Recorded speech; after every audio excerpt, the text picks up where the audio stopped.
나야, 누누. 슈퍼스타가 되기 위해서는 빠와 까를 미치게 해야 한다고 합니다. 그런 면에서 보면 누누는 슈퍼스타는 아니었던 것 같습니다. 빠는 없고 까만 있었으니까요. 얼마 전까지 눕박이로 활약하던 누누가 누가똥님이 되어서 돌아왔습니다. 흑백요리사 보시나요? 최강록 셰프의 들기름처럼 누누가 스며들고 있습니다. 아니 솔직히 시즌 개막 전에 노팅엄 약간 지읒으로 보기도 했거든요. 누누 아는 맛이고 엘랑과 오도이 사실 이제 덤핑으로 팔아도 안 살 선수들 아닌가? 라는 모자란 생각을 했더랬지요. 근데 시즌 시작하고 보니 직전 라운드 전까지 패배가 없다가 바로 전 라운드에 플럼에게 패배하며 리그 첫 패배를 당했습니다. 사실 초반 예상보다 잘하고 있는 팀으로 플럼도 한번 다뤄보면 좋은데 이게 또 화제성이...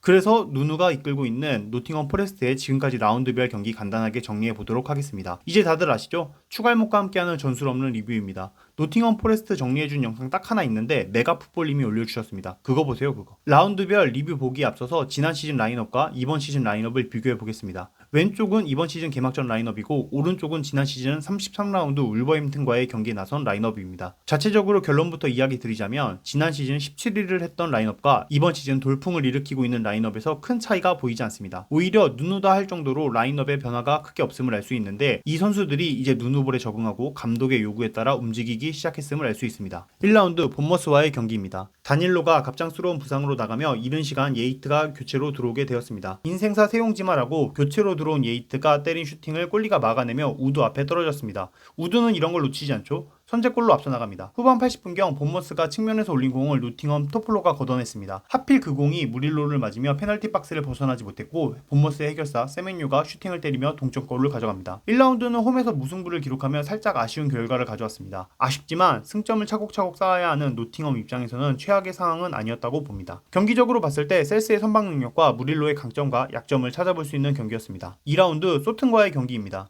그냥 이겨야 하는 팀 이긴 경기였는데 경기는 떠나서 선수 한 명 이야기하고 싶습니다. 만약 노팅엄에서 딱 한 명 맨유에 추천하고 싶은 선수 있다면 깁스 화이트 선택할 건데 부패 자리에 마운트 같은 대바라진 선수 쓰지 말고 깁스 화이트 박아두면 컵대회 캐리는 물론 강팀 상대로도 준수한 활약 보일 거라고 자신합니다. 이번 시즌 깁스 화이트 폼이 미쳤습니다. 경기 기록 이런 거 떠나서 경기 보고 있으면 노팅엄 공격을 풀어주는 건 대부분 깁스 화이트입니다. 이 경기 끝나고 국대까지 뽑혀간 거 보면 확실히 한 단계 올라선 게 분명합니다. 생긴 건 무슨 미국 앞잡이 같이 생겨서 뺀질거릴 것만 같지만 활동량 상당하고 클러치 능력도 있는 게 노팅엄 포레스트에서 노팅엄 맡고 있는 게 분명합니다. 그리고 사진만 보면 형님하게 생겼는데 2000년생 꼬꼬마입니다. 우리나라 연예인으로는 프로미스9의 이서연님이랑 동갑인데 프로미스9 슈퍼손이 겁나 좋으니까 한번 들어보시길 바랍니다. 뉴캐슬과의 리그컵 경기입니다. 누누는 이래도 되나 싶을 정도의 로테이션으로 선수진 구성하고 나섰습니다. 물론 컵대회에 보통 1.5군, 2군 내보내긴 하지만 이 고집스러운 양반이 선수진 싹 다 갈아엎고 라인업 구성한 게 꽤나 신기했습니다. 뭐 이것 떠나서 결국에는 패배했는데 사실 패배는 아니고 무승부 승부차기에서 패배했으니까 무승부를 쳐주기로 합니다. 일단 그래도 준주전급 꺼내든 뉴캐슬과 비긴 것에 조금 놀랐고 한때 노팅엄 공격 이끌어가던 아원이 왜 날아갔는지 사실 조금 궁금하긴 했습니다.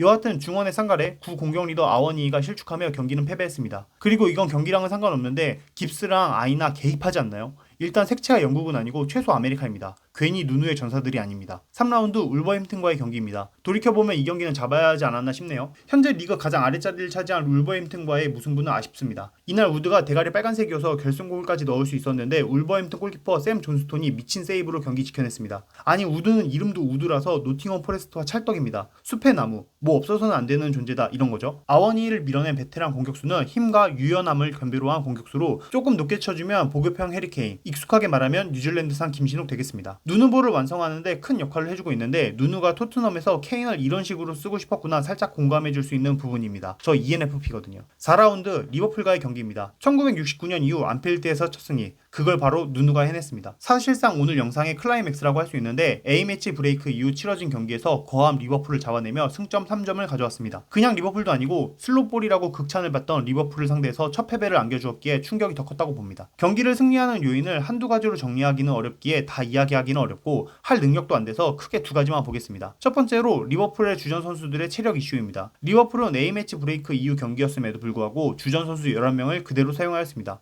이 중 국가대표에 차출되지 않은 선수가 없습니다. 체력적으로 아니 조금 더 구체적으로는 컨디션적으로 완벽하지 않은 리버풀 선수들이 노팅엄의 원정 유니폼인 하늘색을 보고 맨시티를 상대한다고 생각하고 질의 겁을 먹었지 않았나 헛소리를 해보았습니다. 두 번째는 누누의 선택입니다. 슬롯과는 정반대의 선택을 하였습니다. 이게 진짜 놀라운데 주전 라인업 바꾸지 않기로 소문나서 대한민국 방구석에 있는 전문가도 아는 사실을 누누가 뒤집으며 경기에 나섰습니다. 사실 다 바꾼 건 아니고 주요 선수 2명 정도인데 오도이와 엘랑가를 후보에 내리며 라인업을 짰습니다. 결국 후반에 이들을 투입하며 지쳐버린 리버풀과 아니 후보진으로 교체된 리버풀과 매치업 시키면서 결승골을 만들어냈습니다. 골을 만들어낸 과정도 엘랑가가 크게 반대 전환시키고 미넨이 원했던 재능, 오도이가 그림 같은 중거리 슛으로 골을 성공시켰습니다. 누누가 선택한 카드가 잘 맞아 떨어진 건데 선발 라인업에도 예이치와 워드프라이즈, 앤더슨, 도밍게스를 세우며 중앙 측면에 서는 선수들을 모두 중앙 지향적인 선수들로 구성했습니다. 단순히 중원을 두텁게 한다라기보다는 어느 순간에도 협력 수비를 할 수 있는 포진을 구성해왔다 라고 보는 게 맞을 것 같습니다. 누누에게 유연함이라는 단어가 생긴 건가 의심이 들기 시작한 경기였습니다. 5라운드 브라이튼과의 경기입니다. 이제 프리미어리그 감독들 새롭게 부임하면 누누 검증 받아야 합니다. 수비수 검증으로 과거 자아와 현재 아다마 트라오레가 활약하고 있는데 감독 버전으로 누누가 있습니다. 프리미어리그 8월의 감독, 리그 내 가장 어린 감독 휠첼러가 누누를 맞아서 무승부를 거뒀습니다. 브라이튼 홈이고 팀 퀄리티로 봤을 때 브라이튼이 앞서 보인다고 생각했는데 누누가 이걸 또 무승부로 만들어냈습니다. 라인 있는 대로 끌어올린 휠첼러의 브라이튼을 상대로 난타전을 보여주었는데 역시나 전반에만 2골을 내주며 끌려가던 경기를 후반 교체 카드와 함께 동점을 만들었습니다. 깁스 화이트의 퇴장이 아니었다면 경기 결과 어떻게 되었을지 모르겠습니다. 그리고 이 경기의 결과보다는 깁스 화이트의 레드카드가